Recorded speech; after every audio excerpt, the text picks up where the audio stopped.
నమస్కారం HN9 TV news కి స్వాగతం. నా పేరు శిరీష.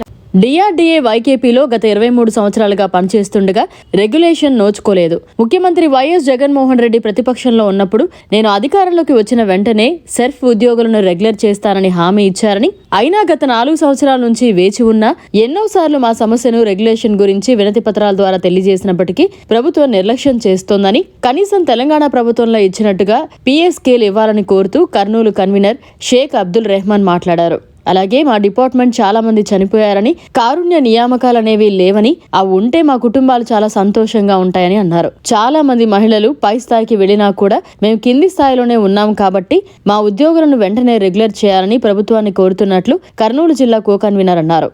నా పేరు బి కృష్ణుడు, కర్నూలు జేఏసీ చైర్మన్. మా ప్రధానమైన డిమాండు మా సెర్పు ఉద్యోగులను అందరినీ రాష్ట్ర స్థాయిలో రెగ్యులరైజేషన్ చేయాలి. 23 సంవత్సరాలుగా మేము రెగ్యులరైజేషన్ నోచుకోగా ప్రభుత్వ పథకాలు చాలా పథకాలు చేస్తున్నాం.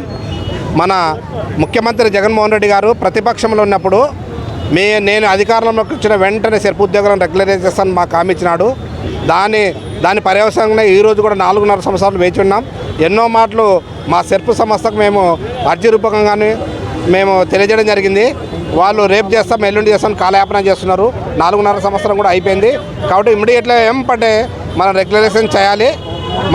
మాకి అట్లా కాకుండా కానీ మన తెలంగాణ రాష్ట్రంలో మా సహా ఉద్యోగులకు అందరూ కూడా పే స్కేల్ ఇచ్చి డిఏతో పే స్కేల్ ఇవ్వడం జరిగింది. 62 సంవత్సరాలు కూడా పెంచడం జరిగింది. గత ప్రభుత్వంలో మాకు 58 నుండి 60 సంవత్సరాలు ఇచ్చినారు.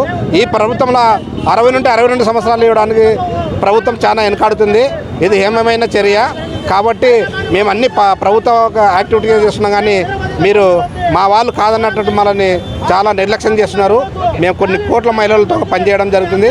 కాబట్టి దయచేసి అందరూ కూడా నవరత్నాల భాగంలో కూడా మేము ఆ వైఎస్ఆర్ ఆసరా, మళ్ళీ చేయూత, బ్యాంక్ లింకేజీ, పెన్షను, 0 వడ్డీ ఇట్లా అనేకమైన పథకాలు కూడా చేస్తున్నాము. ఈ పథకాలన్నీ కూడా మేము సక్సెస్ చేసి మహిళలను కూడా ముందు స్థాయిలో పెడుతున్నాము. కాబట్టి ఇప్పటికైనా ప్రభుత్వం న్యాయమైన డిమాండ్ని పరిష్కరించాలని కోరుతూ ఈ అవకాశం ఇచ్చిన అందరూ కూడా ధన్యవాదాలు. Thank you. YKP DRDA Kurnool JAC convener Shaik Abdul Rehman మాట్లాడుతూ, గౌరవ ముఖ్యమంత్రి గారు వైకేపీ డిఆర్డీఏలో పనిచేసి 23 సంవత్సరాలుగా పనిచేస్తున్నాం. మేము వచ్చినప్పుడే మీకు పర్మనెంట్ చేస్తామని తెలియజేయడం జరిగింది. మడమ తిప్పని మాట తప్పని ముఖ్యమంత్రి గారు కాబట్టి మేము కూడా నమ్మాము. 4.5 సంవత్సరాలుగా ఎన్నోసార్లు వాళ్ళకు వినతి పత్రాల ద్వారా మా యొక్క సమస్యను, మా రెగ్యులరైజేషన్ గురించి అడగడం జరిగింది. కానీ మన పెడచెవిన పెడుతూ మన సమస్యను పరిష్కారం కానందుకు నిరసనగా నిరవధిక సమ్మెకు వెళ్ళడం జరిగింది. 23వ తేదీ నుంచి ఈరోజు భారీ ర్యాలీ నిర్వహించడం జరిగింది. మీ గౌరవ ముఖ్యమంత్రి గారికి మీ టీవీ సమక్షంలో మీకు మళ్ళీ తెలియజేసేదేమనగా, మీరు మాకు ఇచ్చిన హామీని నిలబెట్టుకొని మీరు ఇచ్చిన మాట ప్రకారం మాకు అందరినీ రెగ్యులరైజ్ చేయాలని, వీలు కాని పక్షంలో కనీసం తెలంగాణలో మన తోటి మిత్రులకు ఇచ్చినట్టుగా పే స్కేల్ అని ఇవ్వాలని ఈ టీవీ సమక్షంగా మనందరి తరఫున వైకేపీ డిఆర్డీఏ కర్నూలు జేఏసీ తరఫున ముఖ్యమంత్రి గారికి ఇంకోసారి విన్నపం చేసుకోవడం జరుగుతుంది. థ్యాంక్ యూ అండి. కర్నూలు జిల్లా కో కన్వీనర్గా పనిచేస్తున్నాను. మేము 23 సంవత్సరాల నుంచి పనిచేస్తున్నప్పటికీ మాకు గవర్నమెంట్ ఉద్యోగస్తులుగా గుర్తించబడలేదు. అలాగే మా డిపార్ట్మెంట్లో పనిచేస్తున్న వాళ్ళు చాలామంది చనిపోయినారు. మా డిపార్ట్మెంట్లో మెయిన్గా కారుణ్య నియామకాలు అనేటివి లేవు. అవి ఉంటే మేమంతా మా ఫ్యామిలీలు అంతా హ్యాపీగా ఉండేవాళ్ళము.